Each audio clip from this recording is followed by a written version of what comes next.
This is the Inspection Pro Joe podcast, where we break down everything you need to know to grow a successful home inspection company. Join hosts Joey and Jake as they share insider knowledge and chat with the industry's best on how to take your business to the next level.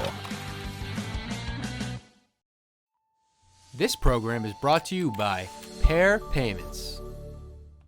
All right, welcome back to Inspection Pro Joe, episode 33. Today we have with us someone that I'm sure almost all of you, if not every single one of you, will know. This is Wally Conway, the owner of HomePro Inspections, and Wally has been featured on Home and Garden Television, the series House Detectives. He's co-hosted Finders Fixers on the DIY Network, and he hosts a weekly radio show on WOKV in Jacksonville called The Home and Garden Show. He's a frequent contributor to all sorts of magazines, newsletters, and television news programs, and I'm sure there's much, much more that he's doing that I am missing in this brief little intro. But Wally, we are incredibly excited to have you here with us today, and we have some great things Wally's going to be discussing with us that I think will help take your home inspection company into the future. So, Wally, thank you for joining us. Great to be with you, Jake, Joey. It's fun. Thank you, Wally. Yeah, Wally's an incredible leader. We're so excited to share him with you.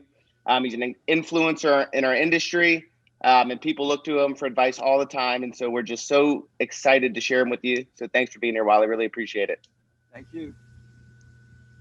Absolutely. So I guess my first question, because I just love to hear how everyone got into the industry. My first question would just be, how did you find yourself in the home inspection industry? I know you told me you came from the Naval Academy, and I'm just wondering how exactly that transition happened into the industry.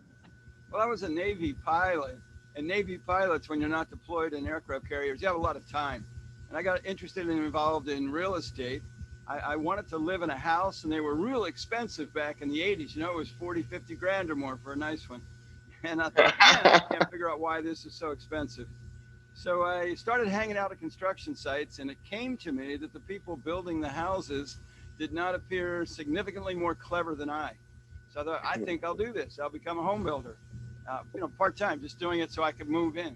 And so I drew a house plans on a napkin, and I took it to a house design studio that I found in the Yellow Pages. Before the internet, everything happened in the Yellow Pages. I went to the Yellow Pages, I went to this guy, I gave him a little bit of money, he gave me house plans. I'm like, this is cool, now I got house plans. I bought a piece of dirt, now I got house plans and dirt, that's good, but I still didn't really have any money.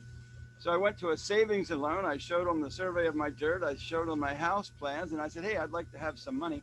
So they gave me a wheelbarrow full of money in a construction loan, and I rolled back out with my money and my house plans to my dirt, realized I didn't know how to build a house. So I went to the Yellow Pages. The first thing on the home plans was the foundation or the footer.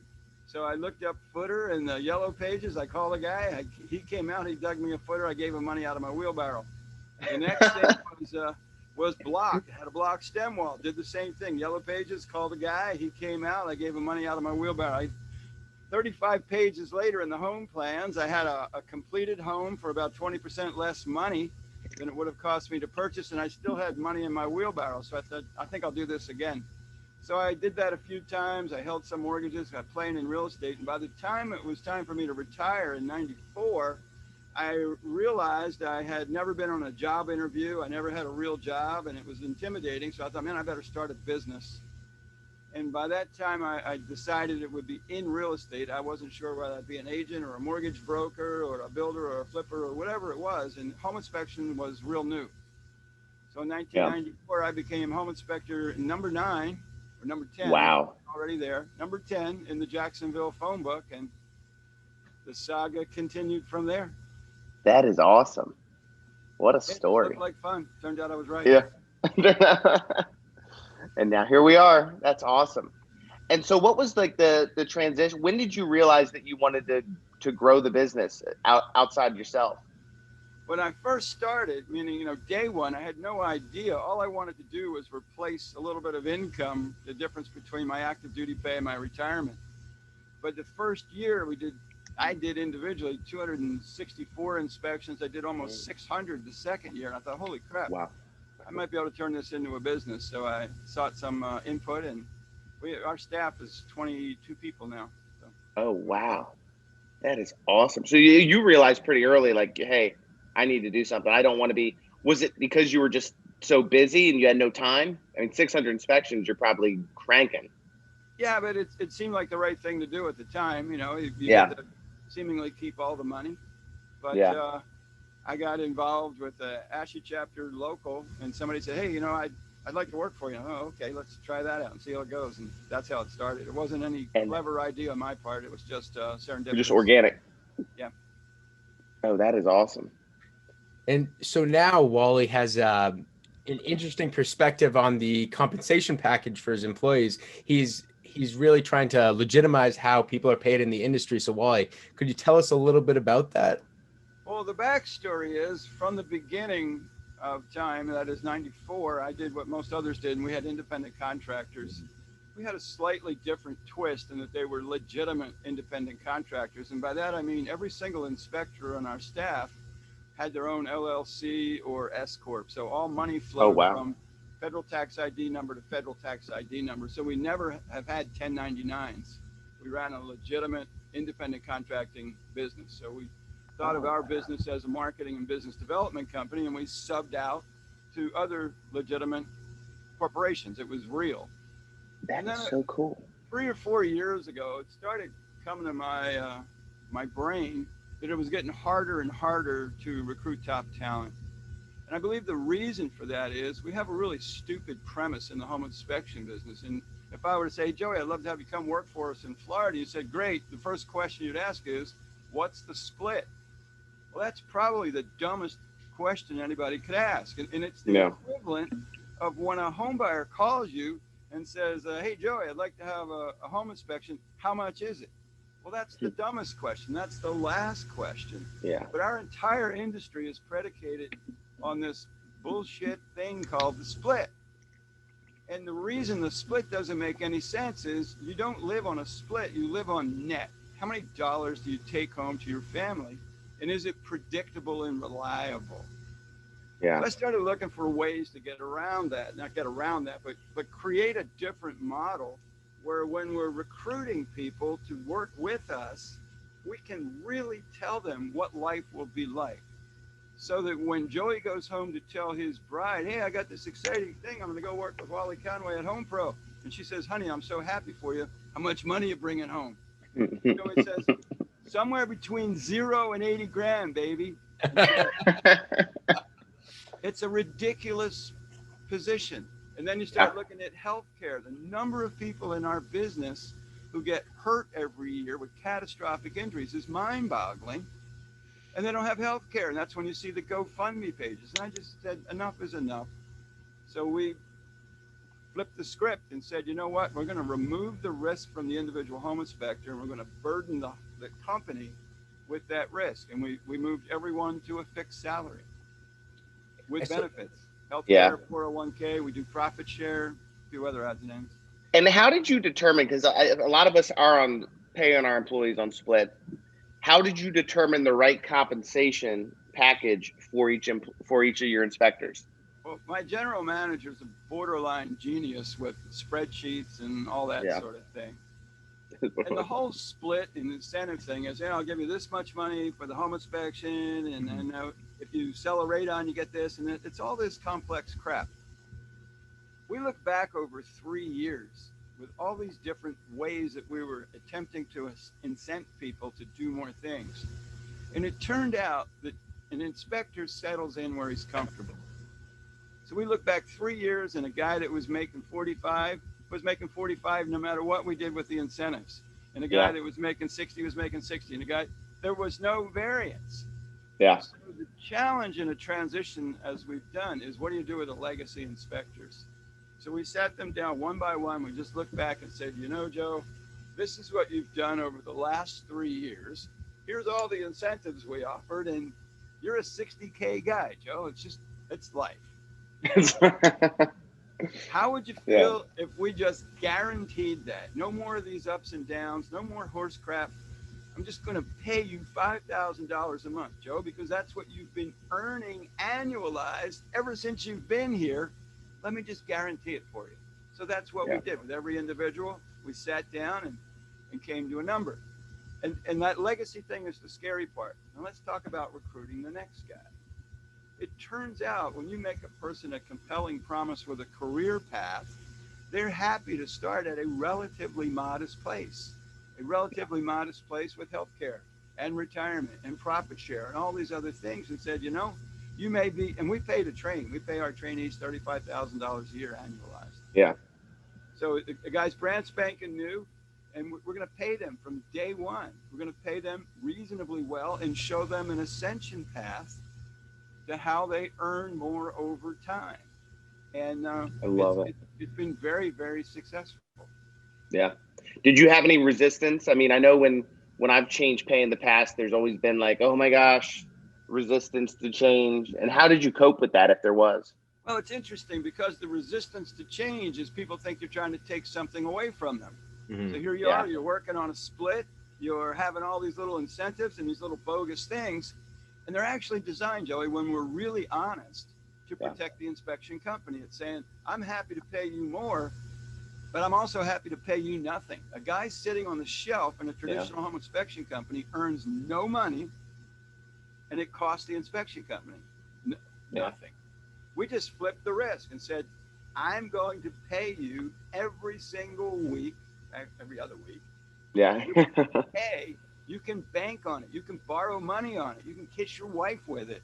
It's a comfort, and people truly respond to it. So, I think you're exactly right. I remember I was sitting down with one of my employees, a marketing person, and we were paying them commission on every new agent they brought with a small base. And I remember her looking at me and saying, Joey, I would just rather have a salary. Something, and you're exactly right. It's that security. And of course, I'm like, I get out my pen and paper and I start writing stuff down, and I'm thinking, oh my gosh, what is she gonna ask? Is she gonna ask 60? Because that's what she was on pace to make. And she goes, and I said, what's your number? And she was like, 45K. And I'm like, how about 50? But you're exactly right, because they wanted that security. It's consistent and they know exactly what they're netting. When you look at the mind of what makes a great home inspector, that is not the mind that would make a great commission salesperson. Yet in the silly models that we've used for decades in home inspection, we're treating a person like a commission salesperson who has the brain to be a superb home inspection technician. It's disconnected. Yeah. So you're exactly right. I love that. I love it. It's a great idea, and I love the fact that people are responding well to it, because that just goes to show you that it's something that can be implemented. So I'm wondering, from the business aspect, if the business side of that, are there any changes in metrics? Do you, or maybe something intangible? Do you really notice people are much more motivated or much more comfortable doing inspections? Maybe they're doing them better because they're comfortable. Have you noticed any changes? The primary changes were, it feels more like we're all in it together. Yeah. Mm-hmm. And it allows us to have paid time off and rotation through weekends and do all those other things that people really respect and appreciate. It's how they want to live their lives. Gary Keller said, the purpose of business is to fund the perfect life. Mm-hmm. And it doesn't matter whether you're the owner or the newest inspector or the new growth person. It doesn't matter. People come to work so that they can earn the living to go do the other things they choose to do. When their work-life balance is so screwed up by the goofy systems we put in place, it's not good. So we have people willingly volunteer to work on their day off if we've got something that needs to be done, because they know that we're all in it together. Mm-hmm. They're respected. We're paying them. They look back and they sit and say, I didn't have anything to do on Wednesday. I got paid.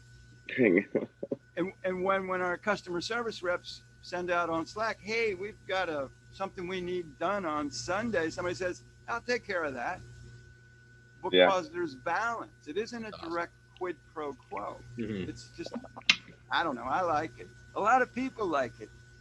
Yeah, I like it too. I mean, it's funny because every time we have like a reinspection or where we're not charging a client, and that maybe it's the inspector that doesn't go out and did the inspection, doesn't go out doing the reinspection. He's like, well, am I going to get paid on that? Like, that's like typically their first question.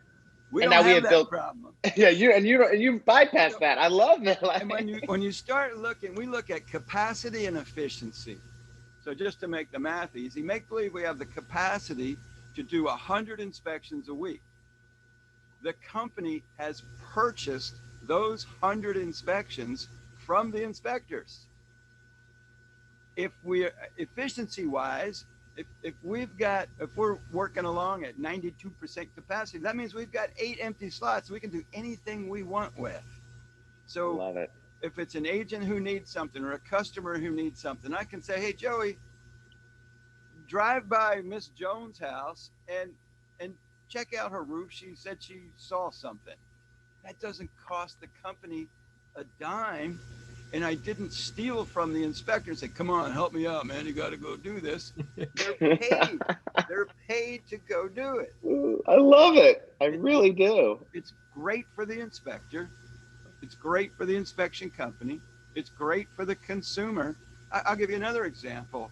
So an inspector's out in the field. He's doing an inspection. Yep. The agent's there. The customer's there. And they're concerned about something. The sewer scope. So all of our inspectors carry sewer scopes. And he looks at that person and says, you know, there's a big tree out front. There's all these things. You should have a sewer scope. And the person says, you know, it's the old story. It's a single mom. Her husband just got killed in the war. All these other things. The inspector can do that sewer scope. Didn't charge anybody a dime. Didn't cost him a dime. Didn't cost the company a dime. And we made a friend for life in that individual and blew the agent away. And it didn't cost anybody any money. I love that. That's amazing. Yeah, what a concept. And you said something about profit sharing. Not a concept, man. Concept. It's not a concept. We are actively doing this. You're actually doing it. First of the year. Yeah. What about profit sharing? How are you what does that look like within your company for your employees? We have profit share. We started this 3 years ago. And it was based on the book, The Great Game of Business by a guy called Jack Stack. And he talked about turning a company around by employee ownership. It's a long story. It doesn't matter.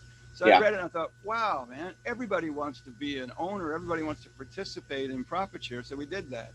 And we set up a group of metrics, back to my general manager, Ryan, who's a genius. Yeah. And we have benchmarks in the company. And we share 20% of all profit above the benchmark. So if last year we made $1 million and this year we were trying to make $2 million, we share on profit, not gross. Okay. Right? So we have 4 metrics that go into the formula. And if we made an extra $200,000, we share based on that metric and how we distribute that money, because everybody is on salary. We know how much our total payroll is. We know how much each individual makes. And let's make believe that payroll was $500,000, $500,000. Yep. And Joey, you were the superstar and we're paying you $100,000 a year. You would receive 20% of the profit share. Wow. The person who made $50,000 would receive 10% of the share 10%. in that hypothetical analogy. I love that, you know, because you're paying them fixed and then you're paying them when the company makes money. That's right. So it's an ownership concept, but it's almost, it kind of trickles back into like a little commission on the back end if the company does well. It does, but here's what makes it different. I don't want to say commission because that's not it, but yeah. It's not commission. It's sharing in the collective profits that we've all earned together. So in a traditional home inspection compensation model, the effort is to bonus individual events as they occur. So let's make believe that, Joey, you're my inspector and you upsell a sewer scope. Yep. Well, thank you. That was nice. But it also, that seed was planted by a growth person who shared, you know, they're out marketing sewer scope. It was shared by our customer service rep who said, would you like to have a sewer scope? Mm-hmm. It's shared by our digital marketing, you know, the follow-up out of ISN. It says, hey, would you like to have a sewer scope? And Joey says, would you like to have a sewer scope? We've already touched them 7 times on the sewer scope. Joey thinks he's a freaking hero because the person finally said yes. Well, what if eye-opening? What if the person had said yes as a result of our marketing and ordered it? Joey still did it, but he didn't get a spiff. So we've just said the growth department, the services department, the operations department, we're all in this thing together, rowing in the same direction to cause the person to want the sewer scope, and then through profit sharing, we share in the spoils. That's awesome. It's like it's such a team effort, and I love that because it truly is. That's awesome, and I think it just goes to show what an incredible leader you are. I know you've referenced your general manager a couple times. Yeah. How did you find him, and what was that like? Or did you build him up, or So you may have met him, Joey, at IEB or some other location. His name's Yep. Ryan Wagner. He's a Canadian fellow. He has dual citizenship. His dad was U.S. born, his mom's Canadian. But anyway, he lived in Edmonton, Ontario, grew up and wanted to be a professional athlete, and that didn't work out. He realized early, went to college and ended up with a degree in sports management. You grow up in Edmonton, your choices in professional sports is you either work for the Edmonton Oilers or the Edmonton Eskimos of the Canadian Football League. So he ended up going to work right out of college for the Edmonton Eskimos, spent 9 years there and ascended, earned his way. He was director of football operations. wow? So at the tender age of 29 years old, he's at essentially the pinnacle of that career type, and realized he was working 20 hours a day, and there's only 4 days of daylight. And he and his wife said, you know what, we're changing our lives. They were wise with their money, and they moved to Florida. Heck He yeah. decided he wanted control of his time, became a real estate agent, realized he didn't really like that. But along the way, he had seen me a couple of times at different events. I didn't know him. He knew of me. Yeah. He left being a real estate agent, said, I can't stand being a real estate agent. And he was stocking shelves at Publix, their local grocery chain or national grocery chain. He was stocking shelves. So he Wow. went from being director of football operations to stocking shelves, not because he wasn't a smart guy, but he was just a humble guy figuring out what to do next. We posted an ad in Indeed for somebody to answer phones. He was searching around Indeed. He saw the ad. He knew who I was. He knew the company. And he sent in his application. I get this application. Here's the guy's director of football operations. Phones. So this will be interesting. And he's been with us about 4 years now. And he runs Wow. the whole company. He is essentially our CEO. That is awesome. And then obviously director of operations, you had some leadership skills before. How did you build him into that leader? Did you see it from the beginning? Like, wow, this guy could really do something within our company? Yeah, it didn't take long at all to know he had exceptional talent. If you're director of football operations of a professional football team, you're running a multi-million-dollar budget with 150 or so people. Yeah. So he's done those things, but he was looking to do something different and not work 20 hours a day. We're real disciplined about how hard our people work, not how hard they work, but about how long they work. Yeah. We want people to take time off. We want people to invest in themselves and do other things. That's back to IEB. We do the one sheet for everybody in our company. It's like, why do you work? What do you want out of your life? What's your passive income look like? People look at you like you're from Mars when you're talking to a new employee about their passive income streams. But like, what's that? Yeah. Why should I be the only person in the company that has a nice boat and lives a good life? I don't believe that. Exactly. No, I love that. And you're an incredible leader. And you mentioned something at IAB. You told a story, and I know you went to the Naval Academy just like my dad did. And, we all know that are familiar with military. They build up incredible leaders, and it's very disciplined. And you told a story. One of your first times, you're fresh out of the Navy. You're on a boat, on an aircraft carrier, I believe it was. And you told a story about leadership, and I'd love for you to share that story with everybody, because it's so true, and it's like about being an incredible leader. So it was in the later 80s, 88, 89, and I was on an air wing staff, which the air wing staff is the group that is in charge of all the aircraft on the ship, and I had a job in that. And our air wing commander, a guy named Jerry Norris, a real interesting man, he liked to drop these little leadership pearls on us. And we had a guy at the time named Tom Fry, who was an early computer nerd. And he had us all go out and buy Macintoshes, the little portable ones. This is in the 80s. So there were 6 of us on the staff. We had 6 of these little Macintosh computers that you stuck a little floppy disk in and all that crap. And we ran wire through the aircraft carriers to connect this thing. This was awesome. About as illegal an operation as you could do. But anyway, they called him CAG, Commander of the Aircraft. CAG Norris would send these little leadership pearls out that we would read on our computer. I thought, well, that's real clever. Yeah. So I sent back my leadership quip, and it said, the true leader is not the superior who can influence the subordinate. The true leader is the subordinate who influences the actions of the leader. I thought I was a real smart guy. And the next day he sent out his. He said, the true leader is the leader who plants the seed so gently in the mind of the subordinate, he believes it grew from within. I love that. That is so true. And you're like, oh my God. What I took from that, when we have our leadership meetings or other meetings that I'm in, if I talk at all, I want to be last. The last thing I want to do is suppress great ideas or deliver an idea that somebody else already had. If Joey's got a great idea or Jake's got a good idea, and I happen to have the same idea, I would rather they suggest it, launch it, own it, and implement it than me driving it up somebody's butt. So I love that. That is awesome. I totally agree too with that.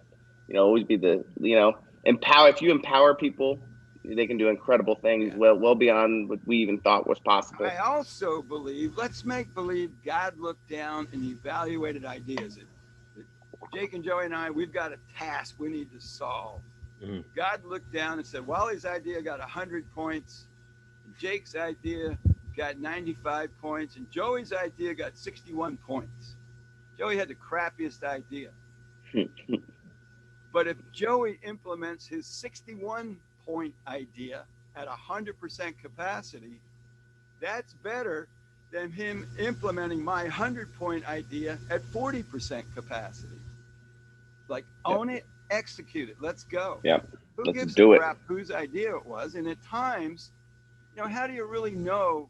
Because God doesn't look down and actually tell us whether Jake, Joey, or Wally had the best idea. And it's the implementation of the idea that usually determines whether or not it succeeded, not how great the damn idea was. Yeah. So I'm like, hey, relax. Who's got a great idea? Oh, that idea? I like that. Do you think you can do that? Oh, yeah. Yeah. Well, run with it, dude. Let's go. Yeah, I remember I was reading a book too. It was One Bullet Away, The Making of a Marine Officer. And he said, indecision is a decision. Yeah. And most people get so stuck at not making a decision, and they don't even realize that is a decision. Yeah, it's, from my Navy pilot brain, it's the same thing. You're constantly making decisions. And if you have to make big decisions, it usually means you were really slow in making small. Oh, that's awesome. By the time you made a decision to eject, which is a pretty damn big decision, there's a pretty fair chance there was 100 small decisions you could have made before that were rather uneventful. Did you ever have to eject? No, I was a helicopter pilot. Oh, good. Because of being in different staffs, I got to fly a different stuff. But I did crash a helicopter once. That was exciting, but we'll save that for another episode. I love it. All right. So we need to take a moment to hear a word from our sponsor. But when we're back, let's get into the future of the home inspection industry and what you need to be doing to stay ahead of the pack. The home inspection industry is highly competitive, and you need an edge to stay on top. You certainly can't afford to give profit away for no reason. But what if I told you credit card processors may be overcharging you and robbing you of profits you've worked hard to earn? It's time to put an end to being overcharged for payment processing. It's time to take back your profits. That's why we've put together a free report, How to Avoid Being Overcharged by Your Payment Processor. Head over to takebackyourprofits.com, download the report, and put an end to being overcharged for credit card processing. You've worked hard for your sales, and you deserve to keep it. What are you waiting for? Go to takebackyourprofits.com and download your report today. We are back. So Wally, I know you've said that there's some great changes coming. What do you think needs to be done to stay afloat and stay ahead of the pack in the home inspection industry in the future? And what do you see coming? Well, let's go backwards first. Okay. Let's go back 25, 35, 40 years ago, and home inspection was a man in a van with a flashlight and a clipboard. And that worked. And over time, the expectation of the customer has just skyrocketed. In my opinion, to show up at a home inspection without a drone license, without an infrared camera, without a sewer scope, without all these pieces of technology is an act of fraud and negligence. The idea that we have the majority of our industry is out there using the same basic technology from 30 or 40 years ago is fraud and negligence. You can quote me on that, and too bad if somebody disagrees. So I think we're going to see technology get even fancier. You know, when we start looking at wearing goggles that go back to command center and all those kinds of things. Yeah. The technology is going to drive down the actual knowledge base that the inspector needs for the customer to get great work. So I see that technology continuing to help us greatly for those who embrace it, and those that don't, that's a choice they'll make. Yeah. Yep. The other thing, going back from 25 or 30 years ago and where we are now looking forward, it was always Chuck in a truck, a man in a van. That business model is on the verge of death.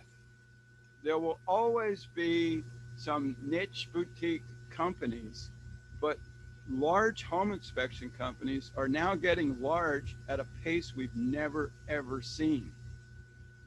And about 15 or 20 years ago, there were a few groups, Sears would be an example, they attempted to roll up the home inspection industry. Say, there's a bunch of clowns, it's a man in a van, we'll put some branding and some marketing on it, and we'll be very successful. None of those have ever worked. What we're seeing now, and Joey, I know you know a lot of these companies that we're seeing evolve are now doing $5 million a year, $10 million a year, Crazy. on the cusp of $20 million a year. And unlike an outside company successfully coming in rolling up, we're seeing very strong companies begin to expand into multiple markets. Yep. I believe the future is going to be really great career paths to work in really great home inspection companies. And the idea of and you know, we all know the same people, I suppose. You know, Yeah. The come to my home inspection school, 100,000, you know, or start your own business. I think that's going to dwindle over the next 3 to 5 years. It's really about business building. Yeah. A man in a van does not own a business. A man in a van owns a job, and that job is immensely vulnerable. It's one injury away from being insolvent. It's one market downturn away from being broke. It's a ridiculous way to attempt to feed your family. I say that respecting that. I know lots of people who've done very well for themselves as a man in a van, a Chuck in a truck. That's fading. That is not, it makes no sense for the vast majority of people who seek to be home inspectors to seek to be a man in a van out trying to do it and competing, quite frankly, with legitimate companies that, you know, whose marketing budget exceeds the fantasy number they ever expect to gross. It's a different changing world that will get a lot of people's panties in a bunch, and that's okay to disagree, but at least it needs to be considered. You know, what would I do if a company doing $5 million a year in Houston flops down in Jacksonville, Florida, with a $250,000 or $500,000 of backing and all of the support to run against me? They're going to eat a lot of companies. So if I was a person starting out now, I would seek to work with and for the finest company I could find in my area. And if there were no reasonable companies in my area, I'd move. Yeah. No, you're exactly right. It's crazy. I remember thinking like $1 million was a big deal. I remember thinking 2 million was even bigger. I remember thinking 3 was like, oh my gosh, you're like the biggest company around. And then you go to like an IEB and you're like, I feel like 5 million was the new million. I was like, that's a real honest way to say that. Yeah. Like, I'm being serious. And I couldn't believe how many $5 million companies there were. And I'm just like, wait, I'm like a little, I'm like, I'm so small. What have I been doing for the last 3-4 years? I mean, it's crazy. And the it's comical thing changing is, so quick. some of those companies are less than 5 years old. Yeah. Yeah.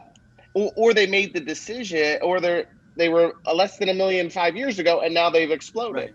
Yes. And the growth is 600-700% in that 5-year period. And you're just thinking, what? Yeah.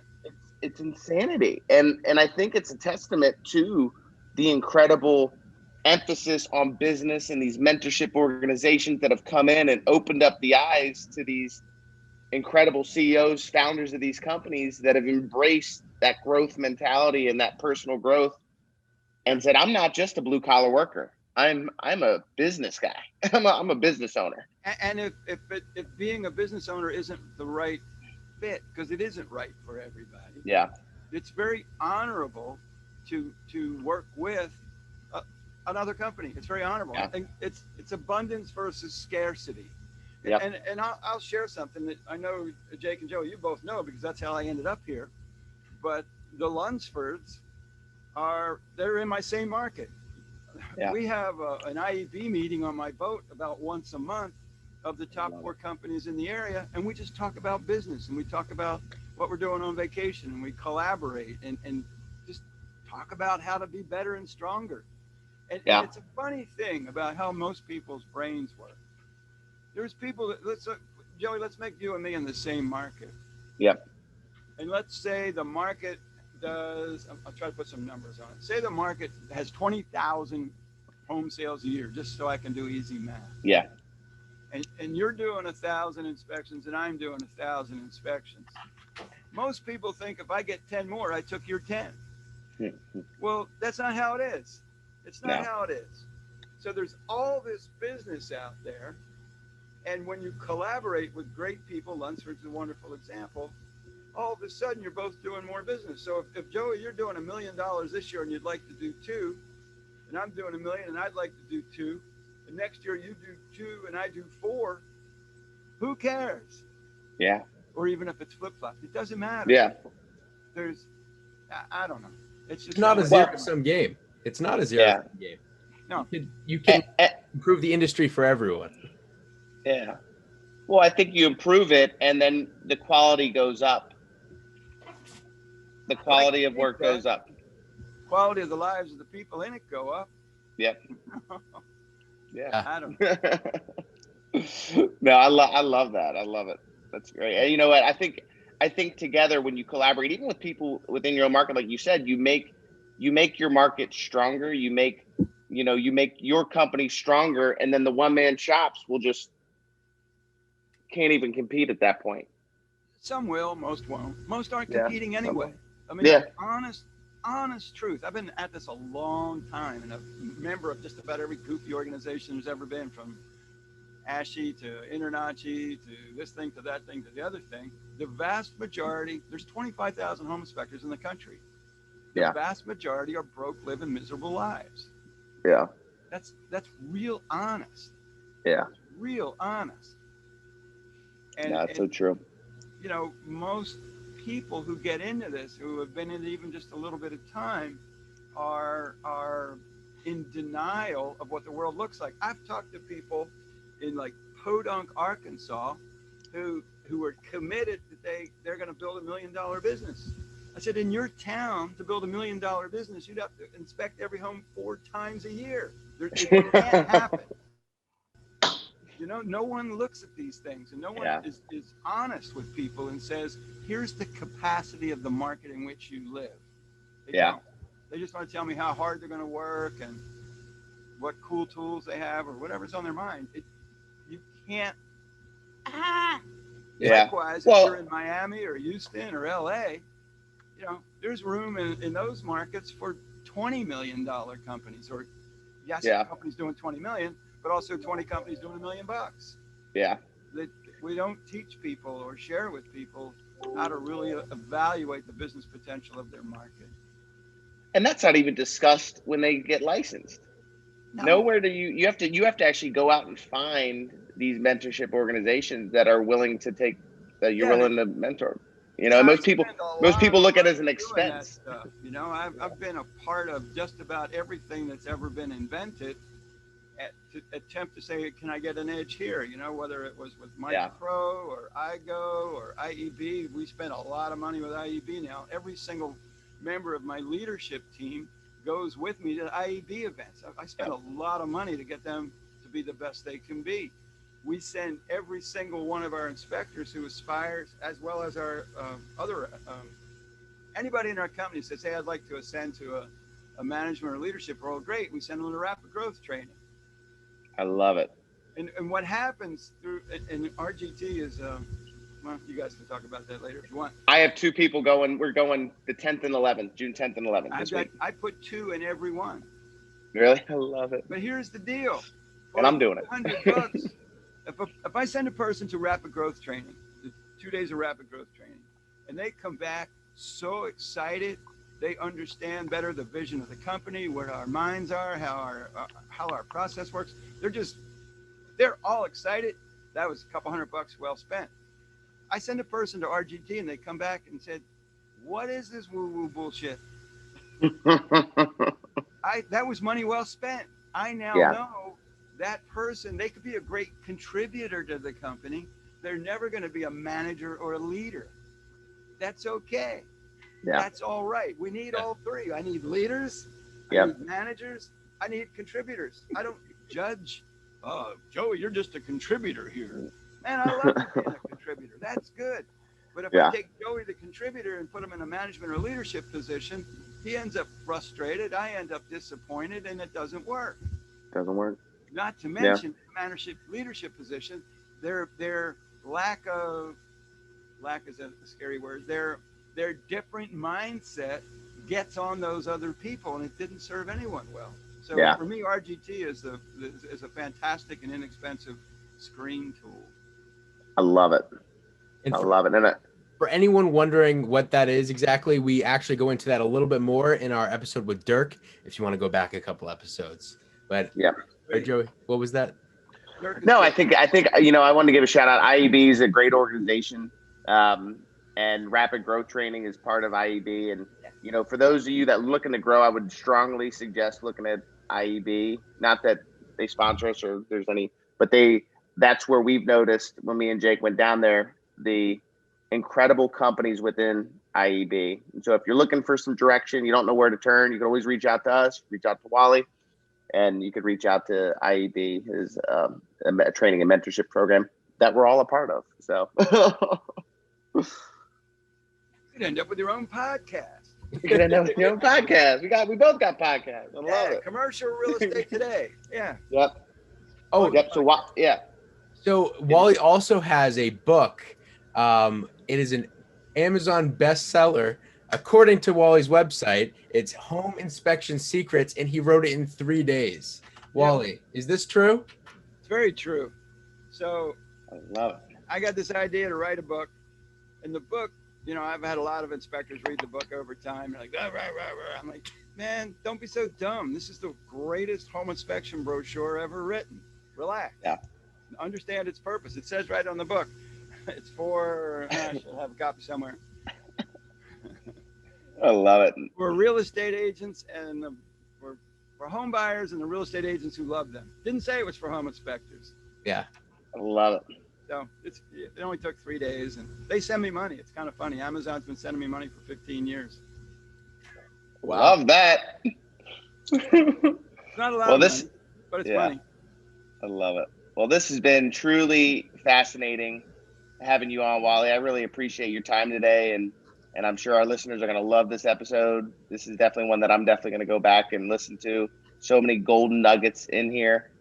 So thanks for your time. We really appreciate you coming on and sharing your knowledge. Yeah, thank you. Always fun. A beautiful day. Oh, yeah. Well, thank you very much, Wally. Thank you to our audience, and we'll see you next week. Thanks for listening to the Inspection Pro Joe podcast. If you haven't subscribed, go ahead and smash that subscribe button. And don't forget to hit the bell so you won't miss our next episode. This episode was produced by Jake Aronson. This has been a Pair Payments production.